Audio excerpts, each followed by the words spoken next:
ഓ, ഇനിയിപ്പോ അത്തരം കാര്യങ്ങളെ പറ്റി ഒന്നും ചിന്തിക്കാതെ എത്രയും പെട്ടെന്ന് സ്വാതിയും കണ്ണനെ ഒരുമിപ്പിക്കാൻ നോക്ക് ദുർഗേ. എന്റെ പൊന്നുമോളെ, നീ അവൻ നടന്നിട്ട് കല്യാണം കഴിക്കാനിരുന്നാലേ അവൻ നടക്കത്തുമില്ല, കല്യാണം ഒട്ടും നടക്കാനും പോകുന്നില്ല. മോളെ വിഷമിപ്പിക്കാൻ വേണ്ടിട്ട് പറഞ്ഞതല്ല. അവന്റെ കയ്യിലിരിക്കുന്ന സ്വത്തുക്കൾ കൈമാറ്റം ചെയ്യപ്പെടണമെങ്കിൽ നമ്മള് കുറച്ചൊക്കെ ത്യാഗം സഹിച്ചേ പറ്റൂ. ഇപ്പൊ ദൈവമായിട്ടാണ് അവിടെ കള്ളക്കളി പൊളിച്ചത്. അല്ലെങ്കിലേ അന്ന് അവളുടെ കാമുകനോടൊപ്പം അവള് ബന്ധം തുടരുകയും ചെയ്തേനെ. കണ്ണൻ ഇതൊന്നും അറിയാതെ അവന്റെ ബാക്കിയുള്ള സ്വത്തും കൂടെ അവളുടെ പേരിൽ എഴുതി വെക്കുകയും ചെയ്തേനെ. ഇപ്പൊ അങ്ങനെ ഒരു അപകടം ഒന്നും ഉണ്ടായില്ലല്ലോ. അതിന് ദൈവത്തോട് നന്ദി പറഞ്ഞിട്ട് അവന്റെ കയ്യിൽ നിന്നും ഒരു താലി വാങ്ങിച്ച് എത്രയും പെട്ടെന്ന് അത് കഴുത്തിലിടാൻ നോക്കുമോളെ.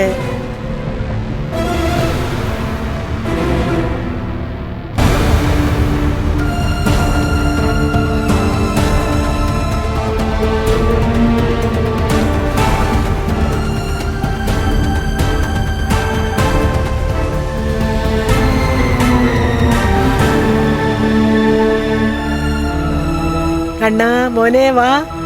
മോന് വേണ്ടി കൊണ്ടുവന്ന പലഹാരമാണോ മോളിൽ വെച്ചിരിക്കുന്നത്.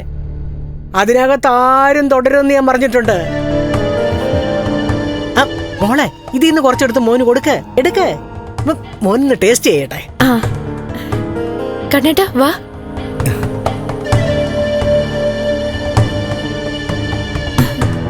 എടുത്ത് കൊടുക്കും മോളെ. വാ ഇങ്ങോട്ട് കൊടുക്ക്. ഓ, എന്ത് മോളെ ഇത്. ഇങ്ങോട്ട് എടുക്ക്. എല്ലാത്തിനും ഓരോന്നും കൊടുക്ക്. കഴിക്കണേട്ടാ.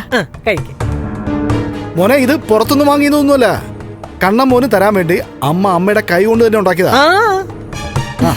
വാങ്ങിക്കും മോനെ. പലഹാരവും ഭക്ഷണവും ഒക്കെ ഉണ്ടാക്കി തന്നാണല്ലോ ഒരുത്തി മോനെ വശത്താക്കിയത്.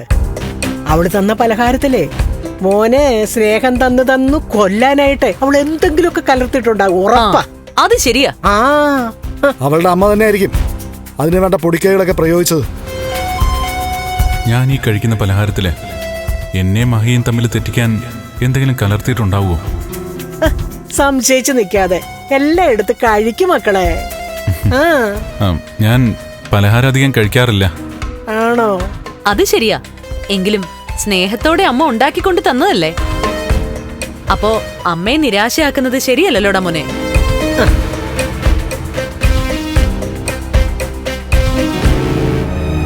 ഇനി അവർ ഇതിനകത്ത് ഏത് മന്ത്രവാദികളെ കൊണ്ട് പൂജ ചെയ്ത് പൊടി കലർത്തിയാലും അതൊന്നും എന്നെ ബാധിക്കാൻ പോകുന്നില്ല. കാരണം എന്നെക്കാളും എനിക്ക് ജീവനാ എന്റെ ഭാര്യയെ.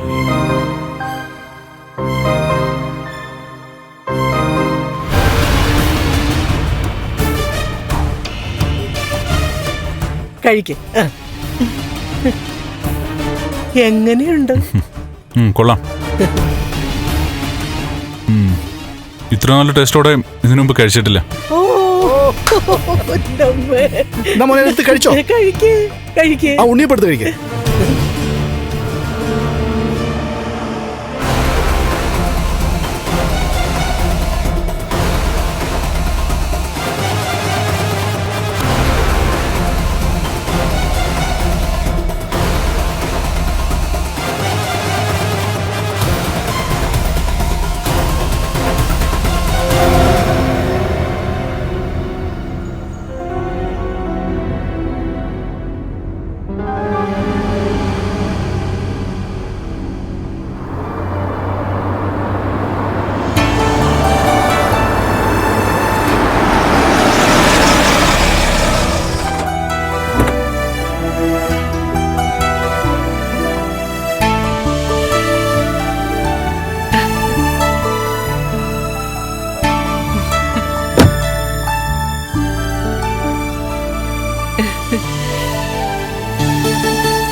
അമ്മേ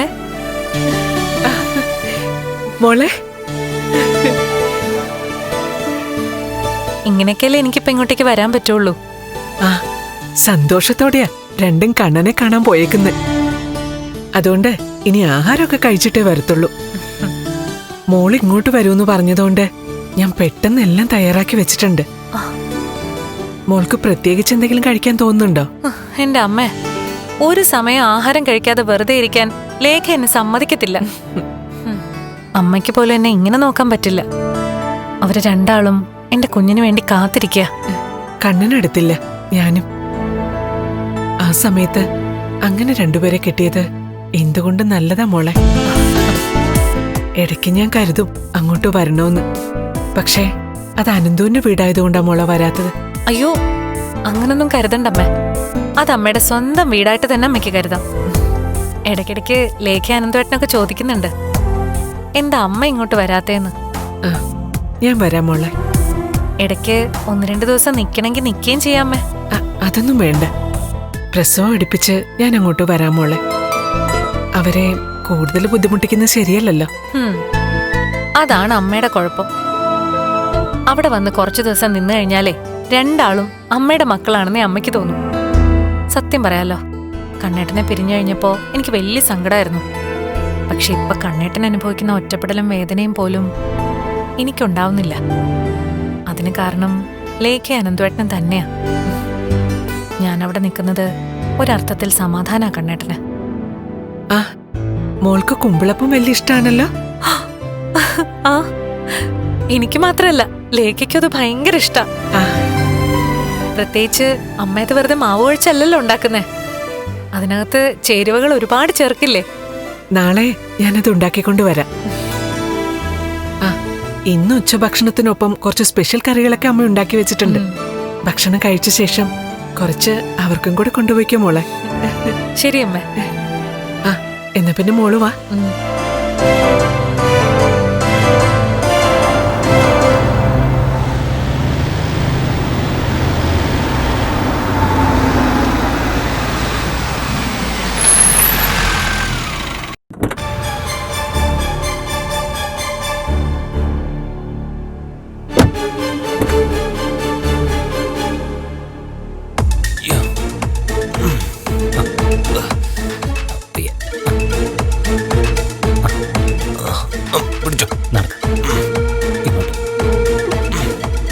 സാറേ, അണ്ണനെ അവിടെ കിടത്തിയിട്ടാ വന്നിരിക്കുന്നത്. എടാ, അവനവിടെ കൂട്ടില്ലേ? സാറേ, ഉണ്ട്. എന്നാലും ഞാൻ പറഞ്ഞതേ ഉള്ളൂ. അവനവിടെ കിടക്കട്ടെ. അവന് വലിയ കൂട്ടൊന്നും കൊടുക്കണ്ട. എനിക്കാണിപ്പോ സഹായം വേണ്ടത്. അയ്യോ, കഴിഞ്ഞ ദിവസത്തെക്കാളും ഒന്ന് പുരോഗമിച്ചിട്ടുണ്ട്. എങ്കിലും ഇവിടെ കിടന്നൊന്ന് തിരുമിച്ചാലേ കാര്യങ്ങളൊക്കെ ഒന്ന് ഉഷാറാവും.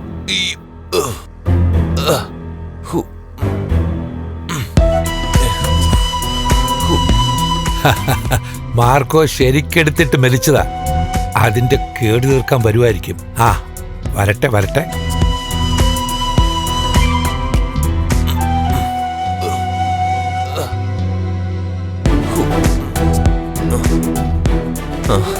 ഒരുത്തൻ എന്നെ കൊന്നേ അടങ്ങുമെന്ന് പറഞ്ഞ് നടക്ക ആ മാർക്കോ. സാറിന്റെ ഏറ്റവും അടുത്ത ആളാണല്ലോ. അവനോട് ഒന്ന് പറ സാറേ, ഇനി എന്റെ ദേഹത്ത് കൈവെക്കരുതെന്ന്. നിങ്ങൾ രണ്ടാളും തമ്മിലുള്ള വഴക്ക് എനിക്ക് പരിഹരിക്കാൻ പറ്റില്ല മേഘനാഥ. മാർക്കോ മനഃപൂർവ്വം പ്രശ്നമുണ്ടാക്കുന്ന കൂട്ടത്തിലല്ല. അങ്ങനെ സാറ് കരുതിയിരുന്ന പലരുടെയും സ്വഭാവം ഇപ്പം മാറി. മഹാലക്ഷ്മിയുടെ കാര്യമൊക്കെ അറിഞ്ഞായിരുന്നോ സാറ്? അറിഞ്ഞു. ഇനി മഹാലക്ഷ്മിയോട് ഇവിടെ കേറണ്ടെന്നും പറഞ്ഞിട്ടുണ്ട്. പാവം കണ്ണൻ, അയാളോട് ഇങ്ങനെയൊക്കെ ചെയ്യാൻ അവൾക്ക് എങ്ങനെ തോന്നിയെന്നാണ് ഞാൻ ആലോചിക്കുന്നത്. ഞാൻ പറഞ്ഞപ്പം ആരും കേട്ടില്ലല്ലോ സാറേ. ഇപ്പൊ അനുഭവത്തിൽ വന്നപ്പോ കണ്ണം പഠിച്ചു. അല്ല സാറേ, അതിനുശേഷം സാറിനെ അവള് വിളിക്കാൻ മറ്റോ ചെയ്തായിരുന്നോ? 1-2 തവണ വിളിച്ചായിരുന്നു. ഞാൻ സംസാരിച്ചില്ലെന്ന് മാത്രമല്ല, ഫോൺ പോലും എടുത്തില്ല. അല്ല സാറേ, ചോദിക്കുന്നോണ്ടൊന്നും തോന്നരുത്. സാറിന് ആരെങ്കിലും സംശയമുണ്ടോ? എന്ത് സംശയം? അല്ല, അവളുടെ വയറ്റിൽ കിടക്കുന്ന കുഞ്ഞ് ആരുടേതാണെന്ന് അറിയൂന്നാ ഞാൻ ചോദിച്ചത്. അത് ഞാനെങ്ങനെ അറിയാനോടോ? അല്ല, എത്രയോ നാള് കണ്ണൻ ഇവിടെ കിടന്നായിരുന്നല്ലോ. ആ സമയത്ത് അവന് കൂട്ടെന്നും പറഞ്ഞ് അവളല്ലേ ഇവിടെ നിന്നിട്ടുള്ളത്. ആ സമയത്തൊക്കെ അവൾ ഒറ്റയ്ക്കാണ് ഫൈനാൻഷ്യൽസിലേക്ക് പൊയ്ക്കൊണ്ടിരുന്നത്. അങ്ങനെ നോക്കുമ്പോ ഇതിന്റെ പിന്നിൽ അവളോട് ചേർന്ന് നിൽക്കുന്ന ആരെങ്കിലും ആയിരിക്കണമല്ലോ. അതേപ്പറ്റിയൊന്നും ഇനി അന്വേഷിക്കേണ്ട കാര്യം എനിക്കില്ല. അവളുമായിട്ടുള്ള ബന്ധം അറ്റുപോയി. ഇനി അങ്ങനെ ഒരുത്തിയുടെ മുഖം പോലും ഓർക്കാൻ എനിക്ക് താല്പര്യമില്ല. ജയപാല, മേഘന് മുറി കാണിച്ചു കൊടുക്ക്. ശരി സാർ, വരൂ.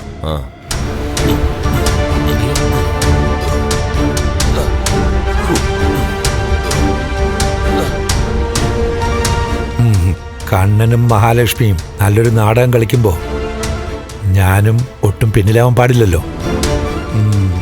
മഹാലക്ഷ്മിയെ അവന്റെ മുന്നിൽ ഇടിച്ച് താഴ്ത്തിയിട്ടായാലും ശരി, അവര് പറയുന്നത് വരെ ഈ അഭിനയം ഗംഭീരമാക്കിയേ പറ്റൂ. അല്ലെങ്കിൽ അതവരുടെ കുഞ്ഞിന് ദോഷം ചെയ്യും. ഇങ്ങനെയൊക്കെ എനിക്ക് അമ്മ ഇവിടെ വന്ന് കാണാൻ പറ്റൂ. പക്ഷേ അമ്മയ്ക്ക് എപ്പോ വേണേലും അങ്ങോട്ടേക്ക് വരാം. പകൽ സമയത്ത് അവിടെ നിന്നിട്ട് പോരാലോ. വരാം മോളെ. ഞാൻ പറഞ്ഞല്ലോ, നാളെ മോൾക്ക് വേണ്ടതൊക്കെ ഉണ്ടാക്കിക്കൊണ്ടുവരാന്ന്. ഇങ്ങനെയൊരവസ്ഥയിൽ സത്യം പറഞ്ഞ മോളെ ഇവിടെ കുറച്ചു ദിവസം നിർത്തേണ്ടതാ. പക്ഷേ 7-ാം മാസം പോലും മോളെ ഇങ്ങോട്ട് വിളിച്ചോണ്ട് വരാൻ പറ്റില്ലല്ലോ. കുഞ്ഞ് ജനിക്കുന്നവരെ ഒരാപത്തും കുഞ്ഞിനുണ്ടാവാൻ പാടില്ല. അതുവരെ നമ്മൾ ഇങ്ങനെയൊക്കെ പോയേ പറ്റൂ അമ്മേ. പിന്നെ അമ്മ വിഷമിക്കണ്ട. അമ്മ എന്നെ എങ്ങനെ നോക്കോ അതുപോലെ തന്നെയാ ലേഖ ഇപ്പൊ എന്നെ നോക്കുന്നെ. കുഞ്ഞ് എന്റെ വയറ്റിലാണെങ്കിലും ചില നേരത്തെ ലേഖയുടെ സംസാരം കേട്ടാ അമ്മയാവാൻ പോകുന്നത് ലേഖയാണെന്ന് തോന്നും.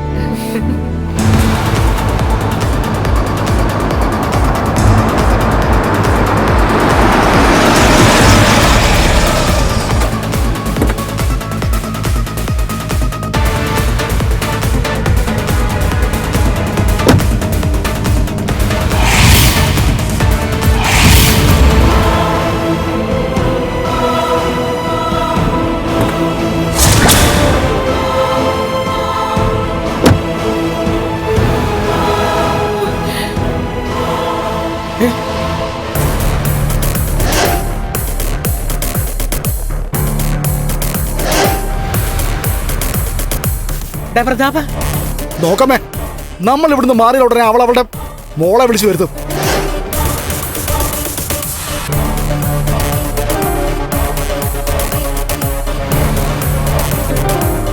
ഇന്ന് ഞാൻ ഇവിടെ ഈ വീട്ടിനകത്ത് കയറ്റിരുന്ന് പറഞ്ഞിട്ടില്ലേടി? പിന്നെ എന്തിനാ ഞങ്ങളില്ലാത്ത സമയത്ത് ഇവിടെ ഇങ്ങോട്ട് വിളിച്ചത്? കണ്ണന്റെ അച്ഛനെ ലോറി കയറ്റി കൊന്നത് ഞാനാണെന്നും പറഞ്ഞ് ഭീഷണിപ്പെടുത്തിയാലേ ഇനി അതിന്റെ മുമ്പിൽ ഞങ്ങൾ നെഞ്ചിടിപ്പോടെ നിക്കത്തില്ലടി. കണ്ണന്റെ അച്ഛനെ കൊന്നതും കണ്ണനെ വീൽചെയറിലാക്കിയതും ഞാനാണെന്ന് നീയും ഇവളും പറഞ്ഞാലും കണ്ണൻ അത് വിശ്വസിക്കാൻ പോകുന്നില്ല. അതെ,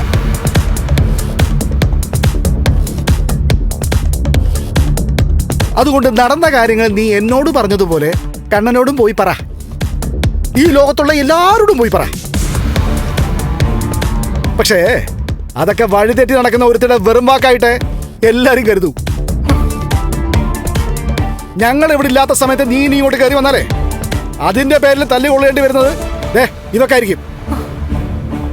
ഇവൾക്ക് മാത്രമല്ല, ഇപ്പൊ നിറവയറുമായിട്ടല്ല ഇവളിവിടെ നിൽക്കുന്നേ. ഇവളുടെ വയറ്റിനകത്തെ കുഞ്ഞു പൊട്ടി മുളച്ചിട്ടേ ഉള്ളൂ. ഈ സമയത്തോട്ടല്ലോ നിന്റെ സ്വപ്നങ്ങളെല്ലാം അവിടെ പൊലിയും. യാരസന്തതി അതോടെ ആവിയായി പോകും. ഒരമ്മയായി നിങ്ങൾക്ക് എങ്ങനെ ഇങ്ങനെയൊക്കെ പറയാൻ തോന്നുന്നമ്മേ? ഇവിടെ പോലെ ഒരുത്തിയുടെ മുഖത്ത് നോക്കിയിട്ട് പിന്നെ എന്താടി പറയണ്ടേ? അന്തസ്സായിട്ട് ഞാൻ ഇവിടെ കല്യാണം കഴിപ്പിച്ചു കൊടുത്താ. അത് അന്യന്റെ കുഞ്ഞിനെയും പ്രസവിച്ച് ആ കുഞ്ഞിനെയും കൊണ്ട് വേറൊരുത്തനെ അച്ഛാന്ന് വിളിപ്പിക്കാൻ വേണ്ടിട്ടല്ല. അമ്മ ഇപ്പൊ ഇതിനൊന്നും മറുപടി പറയാൻ നിക്കണ്ട അമ്മേ. വഴക്കിന് നിക്കണ്ട. നിങ്ങൾക്കൊക്കെ തരാനുള്ള മറുപടി മുതലും പലിശ സഹിതം തന്നിരിക്കും. ഓ ആയിക്കോട്ടെ. അവിടെ വെച്ച് കടനെ ഇവള് വിളിച്ചില്ലായിരുന്നോടാ പ്രതാപ? ആ സമയത്ത് ഇവൾക്ക് മനസ്സിലായി നമ്മൾ അവിടെയാണെന്ന്. നമ്മള് ഫോണിലൂടെ ഇവളോട് സംസാരിച്ചായിരുന്നല്ലോ. ആ സമയത്ത് അവള് ഓടി വന്നു കുഞ്ഞിന്റെ അച്ഛന്റെ കഥകൾ പറയാൻ. പറഞ്ഞോടി, ഇപ്പോഴും ആണുങ്ങളെ മോഹിപ്പിച്ചോണ്ട് നടക്കുന്ന മോഹിനി പറഞ്ഞോ ഇവളുടെ വയറ്റിൽ കിടക്കുന്ന കുഞ്ഞിന്റെ അച്ഛൻ ആരാണെന്ന്? പറഞ്ഞു കാണുമേ. ഇവള് പ്രസവിച്ചു കഴിഞ്ഞാ ആ കുഞ്ഞിനെ ഇവള് നേരെ അനന്തുവിന്റെയും രേഖയുടെയും കയ്യിൽ വെച്ചു കൊടുത്തിട്ട് ഇവളങ്ങ് പോവും. അപ്പൊ നമ്മൾ മനസ്സിലാക്കിക്കോണം ആ കുഞ്ഞ് അനന്തുവിന്റെ കുഞ്ഞാണെന്ന്. എടീ നിനക്കെന്താടി ഒരു പുജ്ഞം? എങ്കിൽ പിന്നെ ഈ കുഞ്ഞ് അനന്തുവിന്റെ അല്ലെങ്കിൽ പ്രതാപ, ഇവിടെ ഒരുത്തന്റെ ബൈക്കിന്റെ പിന്നാലെ ഇരുന്ന് പോകുന്നത് നമുക്ക് കാണാം, കുഞ്ഞിനെ കൈ വെച്ചോണ്ടേ ആ മാർക്കോടെ. അങ്ങനെ ഒരു കാഴ്ചയല്ല നിങ്ങളൊക്കെ കാണുന്നെങ്കിലോ? ഓ അങ്ങനെ പറഞ്ഞ സ്ഥിതിക്ക് അനന്തുവിനെയും മാർക്കോയും മാറ്റി നിർത്തേണ്ടി വരുമേ. പിന്നെ സംശയിക്കേണ്ടത് ലവനെയാ, മുമ്പ് ഇവിടെ പ്രേമിച്ചവനെ, ആ സാഗറിനെ. ഒന്ന് നിർത്ത. ഇവളെ ഇവിടെ വിളിച്ചു വരുത്തത് നീ അല്ലേടി, പിന്നെ ഞങ്ങൾ എന്തിനാ നിർത്തുന്നത്? ഞാൻ പോവാമേ, നാളെ കാണാം. നാളെ മറ്റന്നാളും ഒന്നും കാണണ്ട, വേണമെങ്കിലേ ഇവളെ കൂടെ ചുമന്നോണ്ട് പൊക്കോ. വാടാ, എന്തിനാടാ കണ്ണു പിടിച്ചോണ്ട് നിൽക്കുന്നത്? വാ ഇവിടെ. ചെന്ന് ആശ്വസിപ്പിക്കും.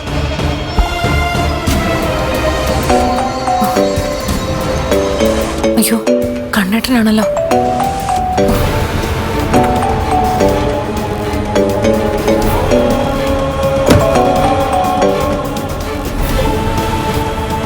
ആ കണ്ണേട്ടാ, അവൻ തോമസ് സാറിന്റെ അടുത്ത് എത്തിയിട്ടുണ്ട്.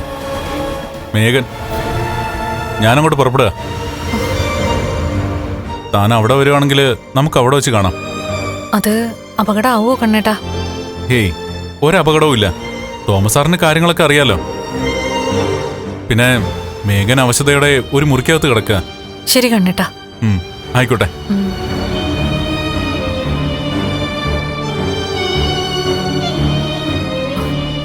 അമ്മേ, ഇനി ഇതിന്റെ പേരില് വഴക്കിനൊന്നും പോണ്ട, ഒരു സംസാരത്തിന് നിൽക്കണ്ട. കേട്ടാൽ അറപ്പുള്ള വാക്കുകൾ പറയുന്നവർക്ക് എന്ത് മറുപടിയാ കിട്ടാൻ പോകുന്നതെന്ന് നമുക്ക് മുൻകൂട്ടി അറിയാലോ അമ്മേ.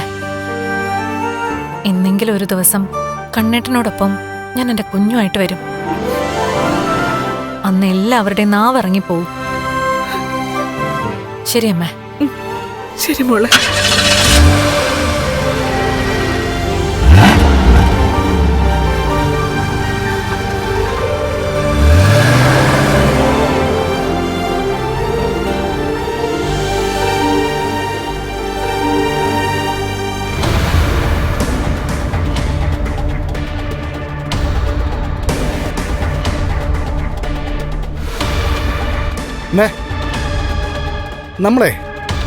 നമ്മൾ ഇന്ന് അവിടെ പോയപ്പോ ദുർഗ ഇടയ്ക്ക് നമ്മളോട് പറഞ്ഞ കാര്യം അമ്മയ്ക്ക് ഓർമ്മയുണ്ടോ?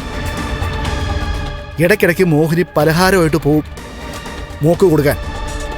ഒന്നിടവിട്ടുള്ള ദിവസങ്ങളിൽ പതിവാത്. അങ്ങനെ അമ്മ മോക്ക് കൊടുക്കുന്ന പലഹാരത്തിൽ നമ്മൾ എന്തെങ്കിലും കലർത്തിയാൽ ആരും ഒന്നും അറിയാൻ പോകുന്നില്ല. എത്രയും പെട്ടെന്ന് അവൾക്ക് അവളുടെ കുഞ്ഞിനെ നഷ്ടപ്പെടണം. ജനിച്ച കുഞ്ഞിനെ എന്തെങ്കിലും ചെയ്യുന്നതിനേക്കാളും എളുപ്പമാണ് ജനിക്കാത്ത കുഞ്ഞിനെ പറഞ്ഞു വിടാൻ. നീ പറഞ്ഞ ശരിയാ പ്രതാപ. എത്രയും പെട്ടെന്ന് ദുർഗ പറഞ്ഞത് നടന്നേ തീരും. ഇപ്പോ 1 മാസം കഴിയുന്നതേ ഉള്ളൂ. ഈ സമയത്ത് ഉള്ളിൽ ചെല്ലാൻ പാടില്ലാത്ത ഭക്ഷണം ചെന്ന് കഴിഞ്ഞാൽ ഉറപ്പായിട്ടും അവള് പിന്നെ കരയേണ്ടി വരും. കുറ്റം മോഹിനിയുടെ തലയെ കെട്ടിവെക്കാനും പറ്റും. അല്ല, അങ്ങനെ നടന്നു കഴിഞ്ഞാൽ നമ്മളെയല്ലേ എല്ലാവരും സംശയിക്കത്തുള്ളൂ. കാരണം ഇവിടെ നിന്നാണല്ലോ പലഹാരം ഉണ്ടാക്കിക്കൊണ്ട് അവള് പോകുന്നത്. എന്നാലും കുഴപ്പമില്ല. ഇനിയിപ്പോ അത് കേസും വഴക്കും ഒക്കെ ആവുകയാണെങ്കിൽ ഞാൻ പോലീസിന് പിടി കൊടുത്തോളാം. ഞാനാണ് എല്ലാം ചെയ്തതെന്നങ്ങ് പറഞ്ഞോളാം. പക്ഷേ ഇന്ന് നമ്മൾ നമ്മുടെ മോളെ കാണാൻ ചെന്നപ്പോൾ മോളുടെ മുഖത്തൊരു പുഞ്ചിരി ഉണ്ടായിരുന്നു. ആ ചിരിയെ ഇനി കിട്ടുവാൻ പാടില്ലമ്മേ. ഞാനും അങ്ങനെ തന്നെയാ ചിന്തിക്കുന്നത്.